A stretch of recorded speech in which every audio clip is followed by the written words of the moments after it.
పటాన్చెరు మండల రుద్రారం గ్రామ ప్రసిద్ధిగాంచిన శ్రీ గణేష్ గడ్డ సిద్ధి గణపతి దేవస్థానంలో నేడు దేవాదాయ ధర్మాదాయ శాఖ శ్రీ గణేష్ గడ్డ దేవస్థాన ఈవో లావణ్య దేవాదాయ ధర్మాదాయ శాఖ సంబంధించిన అధికారుల సమక్షంలో ఉండి లెక్కింపు కార్యక్రమం నిర్వహించారు. 100 రోజుల ఆదాయం 30,04,420 రూపాయలు ఉండి మరియు అన్నదాన ఉండి ఆదాయం మొత్తం కలుపుకొని వచ్చిందని తెలిపారు. ఈ కార్యక్రమంలో దేవాదాయ ధర్మాదాయ శాఖ గణేష్ గడ్డ దేవస్థానం ఈవో లావణ్య మరియు దేవాదాయ ధర్మాదాయ శాఖ అధికారులు, మాజీ చైర్మన్ నరసింహారెడ్డి, కమిటీ సభ్యులు, ఆలయ సిబ్బంది, అర్చకులు, భక్తులు, గ్రామ పెద్దలు, పోలీస్ శాఖ సిబ్బంది, గ్రామ ప్రజలు తదితరులు పాల్గొన్నారు.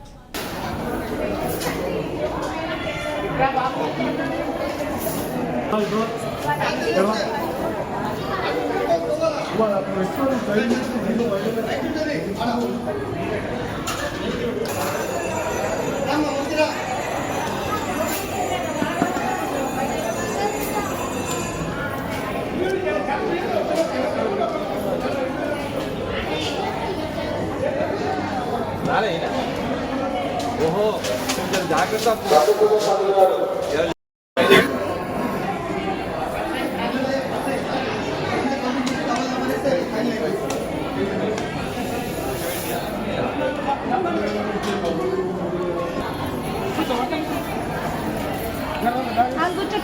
ఏం లేదు, టైం అయిపోయింది. నడుస్తున్నారు.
నా పేరు లావణ్య.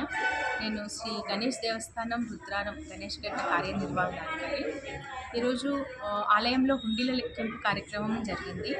ఇది 100 రోజులకు గాను స్వామివారికి ఆదాయము, మామూలు హుండీ ఆదాయము 28,42,481 రూపాయలు వచ్చింది. అలాగే అన్నదానం హుండీ ఆదాయము 1,61,939 రూపాయలుగా నమోదైంది. మొత్తం కలిపి 30,04,420 రూపాయలు వచ్చింది. ఈ కార్యక్రమంలో మా దేవాదాయ ధర్మాదాయ శాఖ పర్యవేక్షకులు శ్రీ రంగారావు గారు, ఆలయ మాజీ చైర్మన్ నరసింహారెడ్డి గారు, ఆలయ అర్చకులు, వేద పండితులు, సిబ్బంది, పుర ప్రముఖులు, పోలీసు వారు, ప్రెస్ అందరి సమక్షంలో నిర్వహించడం జరిగింది. ధన్యవాదాలు.